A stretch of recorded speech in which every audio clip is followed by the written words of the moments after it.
I'm Ryan from ExtremeTerrain.com, and in this episode of Throttle Out, we're going to be doing a build on this brand new JL. So the plan for the JLU Sport behind me is to make it even more trail ready than it already is off the showroom floor, and as more and more parts become available for these JLs, we're going to be doing more builds like this one. So make sure you subscribe to the YouTube channel, that way you can check out all of them. So again, the plan for this thing is to make it ready for the trail. We're going to be adding a lift, some bigger wheels and tires, a little bit of armor, some recovery gear, and even some lighting that's going to make this thing be able to tackle the trails whether it's night or day. So the first step in any build is to get it up on the rack and get it torn apart, so let's get to it. So we got the back of the lift kit all buttoned up, of course all the old components ripped out, all the new stuff put in, and we're going to be moving on to the front in just a second. And as I mentioned, there aren't a ton of lift kits out there right now for the new JL. The aftermarket is still sort of playing catch up and getting everything designed for these new Jeeps. What we have here is a Rubicon Express lift that's going to give us 2.5 inches of lift, which is going to be more than enough for the big tires we're going to put on this Jeep. And I'm going to give you a few more details about the lift kit after we get the front buttoned up. So let's move up there and get that finished off. Tony and I just finished up the front end of this lift kit. The Jeep is pretty much ready to have the tires put back on it and get it on the ground. But first, I wanted to give you a little bit more information about the lift kit we decided to go with on this build. This is the Rubicon Express 2.5-inch lift kit, and this does come with shock extensions and not shocks. So this is going to allow us to run a set of 35-inch tires on our Jeep, no problem. If you're going to go with a slightly smaller tire, a little less lift would be fine for you. The JLs sit pretty tall as it is, and if you had a Rubicon and not a Sport with the taller fenders, you could actually get away with a set of 37s on 2.5 inches of lift. But again, for our build here, 2.5 inches of lift and a set of 35s. So let me run you through some of the components that are included with this lift kit. Of course, you're going to have a new set of taller coil springs. That's going to be what provides you with your lift. You're also going to have a new set of sway bar end links here. You have new bump stop extensions and also your shock extensions. Now the shock extensions again allow you to run those factory shocks, keep a closer to factory ride, help keep the cost down a little bit. But anytime you're running shock extensions, it's especially important that you bump stop properly. You don't want to fully compress a shock, especially at speed. That will definitely damage that shock. So again, this kit's going to come with everything you need, including those new bump stop extensions. Now one other component that this kit includes that I really like are these new longer, lower control arms up front here. These are fixed control arms, so they're not going to be adjustable in length, but what they are going to do is roll your axle back to get you closer to a factory pinion and caster angle, which overall is just going to make the Jeep ride and perform how you would expect it to. So again, very complete lift kit here, but also a little less expensive than some of the other choices because it doesn't include all new shocks, and it's going to allow us to run those 35s. Speaking of which, time to get the tires on the Jeep, get it on the ground, and we'll show you what it looks like. So here it is. It's always exciting to get a newly lifted Jeep on the ground with its new wheels and tires and see what the thing looks like. And I have to say, I really like the look of this Jeep. The 2.5-inch Rubicon Express lift is really perfect for a set of 35s. As I said before, that's what that size is really built for on a Sport like this. We did throw a set of 37s on it, and while I like the look even more, it's just not going to be functional, especially if you're doing any off-roading. And if you step down to a set of 33s, the Jeep does look like it skipped leg day, so 35s are really where you want to be with this size lift. The tires that we went with on this Jeep are 315/70/17s, and these are the Thompson Baja ATZ P3s. They're going to be a really nice all-terrain tire, a fairly aggressive all-terrain tire that's going to be good for both on-road and off-road. If we installed a set of mud terrain tires on this, it would have even more traction in the mud, but they're noisy, they don't wear very well on the street, and this Jeep is going to see a really good mix of both street and off-road. So the all-terrains are a much better option. Again, they're going to wear better, be a little bit quieter, but because they're a fairly aggressive AT, you still get the really nice look that you're after on a Jeep. So the whole package really does look good and is going to be very functional for us. And those Thompson tires are wrapped around a set of Mammoth Type 88 wheels, and these are 17x9s.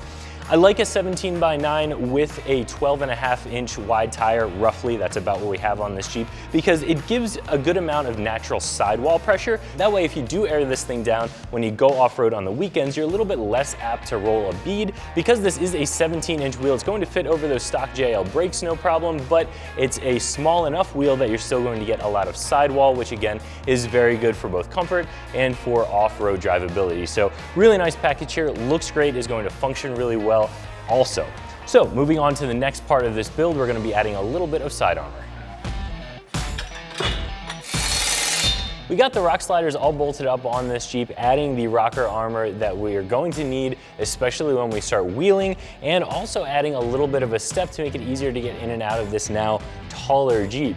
So rocker armor is going to be very useful for those two different things, and this is going to be a pretty nice hybrid. So usually when you find armor that's really good at being armor, it's not a great step, and vice versa, but I do think this falls pretty much in the middle. So you are going to have a piece that sticks out just enough that you can get your foot on it, get in and out of the Jeep, but it's also tucked up nice and close to the body, so it's not going to be a hindrance off-road, not going to get hung up on stuff. In fact, these bars aren't parallel to the ground, they are at a little bit of an angle, so as you're sliding off of an obstacle, it's actually going to push the Jeep away from it instead of being hooked on it. So a pretty well thought out piece here from Barricade is going to be very, very strong. And one of the best parts about it is how easy this installation is. You zip out 3 body bolts and pop these on very, very simply. So overall, I think this adds a ton of great function to the Jeep, as well as a good rugged look.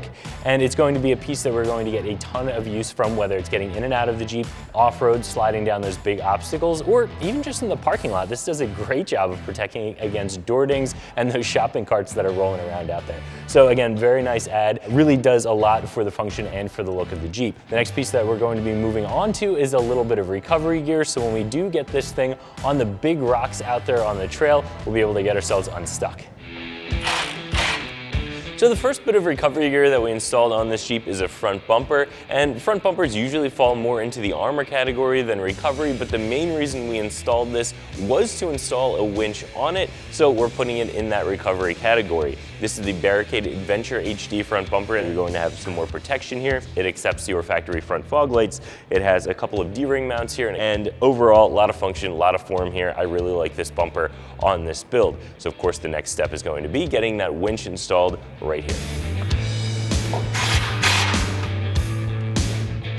So we just finished up getting our winch installed on the Barricade bumper. This is a super easy installation, and the winch and the bumper just go really, really well together. They look great, but they're also going to be super functional for us. We decided to install this winch, the Barricade 9,500 pound winch with synthetic line, for a couple of different reasons. One, the 9,500 pounds should be more than enough for what we're gonna do with this Jeep. It's not going to be a super heavy Jeep. We don't plan to get it buried up to the axles in mud, so plenty of pulling capacity there, and I really like the fact that it has the synthetic line. It's a little safer and a little bit easier to pull up the hills if you need to get yourself unstuck. The winch and the bumper combination up here, again, look really good, add a ton of function. We're gonna be able to get ourselves unstuck, or when we're out wheeling with a buddy and they get into a sticky situation, we'll be able to help them out as well. So now we're gonna move on to some finishing touches on this build, including some off-road lighting. So the next step in this build was to add a little bit of auxiliary lighting, and what we used for that is the Raxiom 3-inch square LED lights on a set of Hawk off-road A-pillar light mounting brackets.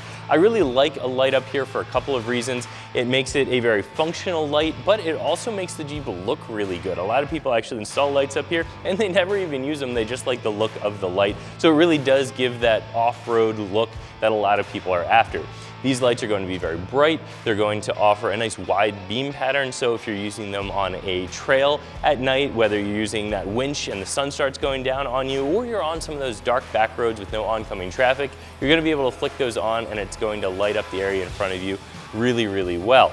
Now, as with any light, you need to have a way to turn them on and off. These lights don't come with a wiring harness, so what we decided to go with is the Mopar auxiliary switch panel. Now, that is an option from the factory, but this Jeep didn't have it, so we went ahead and added that.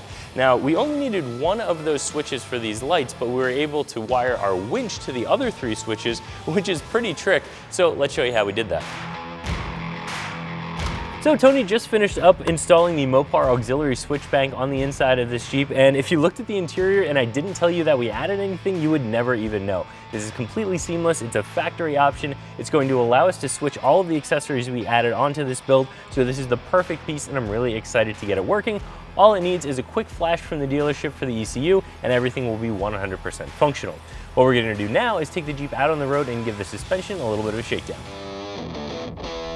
So we got the Jeep out on the road here for the first time since we did all of the work, just giving it a little bit of a shakedown run, and I have to say everything feels really good. Sometimes when you lift a Jeep, it's either really stiff or you get a ton of body roll and it feels really sloppy, and you don't have that with this lift kit, and I think part of the reason for that is the fact that it's using the factory shocks with just some extensions on it. So the factory ride is still there even though you are a little bit taller here. The other thing that I like is even when doing a slow, sharp turn is that the steering wheel does want to recenter itself. Driving down this road, even though we're not going super fast, the steering wheel does want to stay centered, and that all has to do with those lower control arms, the fact that the caster angle is set properly.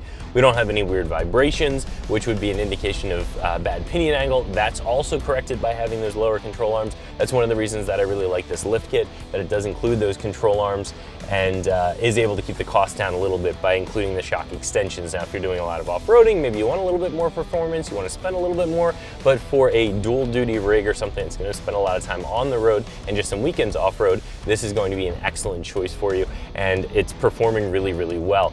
One thing about a big set of tires like this is that you do want to get the PSI set properly. That's going to be really important, not only for tire wear, but also for performance, for stability, for road noise, and a big tire like this also acts as a little bit of a suspension system, an additional dampener. I'm really happy with the thing. The front bumper, the winch, the lights, the rock sliders, everything looks great, as well as adding a bunch of function onto the Jeep. So overall, really, really happy with the way this thing came out. So we just got the Jeep back from the dealership. The ECU has been flashed so that Mopar auxiliary switch bank is working. Everything else is installed, and that's pretty much it for this build, but I did want to give you a little bit more detail on how we decided to use that switch bank, because we did something a little bit unique with it. Of course, we installed the lights up on the A-pillar. That is naturally going to be one of the switches, but we had 3 left that we weren't really sure what we were going to do with, and since we installed that winch, we thought, why not have some interior controls for that winch? There are times when you're winching from inside the cab, you usually have your winch line draped over your mirror trying to keep it from getting tangled up on stuff. This gives you some really convenient buttons that you can use to control the winch from inside the Jeep. So in order to keep anybody from accidentally bumping the winch in button when you don't want them to be, we have a master on and off wired up, and then we have the other 2 switches set up as a momentary in and out, so as long as you're holding them, the winch is either powering in or powering out. So we got all of that stuff set up. It adds a little bit of additional functionality and allows us to use all 4 of those switches. So let me show you how that works. So I have Tony inside the Jeep there just to show you how these buttons work. Tony, turn the winch power off and just bump the in and the out just to make sure they're dead like they should be. Perfect, so that again is just a safety so you can't winch in accidentally and pull a hook right through the fair lead. Go ahead and turn the winch power on and bump it in a little bit. There we go. And go ahead and out. Perfect. So everything's working exactly how it should be. We were able to actually get this wired up so that you can still use the wired remote as well, which is nice. So if you are winching from outside the Jeep, you have that flexibility. And it was just a way that we were able to use the other 3 switches on that Mopar auxiliary switch bank. So that's gonna do it for this build. I think it came together really nicely. I'm excited to be doing more and more JL builds as the aftermarket catches up and there are more and more parts for these Jeeps. And I think this is a build that probably a lot of you guys will want to tackle at home. It's a fairly mild lift, 35-inch tires, a little bit of armor, a little bit of recovery gear, some lighting, but it's certainly not over the top. This is a Jeep that can get you back and forth to work during the week and also get you out on the trails on the weekend. So a really nice build. I'm happy with the way it came together, and it's going to be super functional for us when we do take it off-road. Go ahead and comment below. Let me know what you think of this build, what parts we should have added or subtracted. Let me know what you're doing on your JL, and also make sure you subscribe to our YouTube channel for some more of the best Jeep content out there.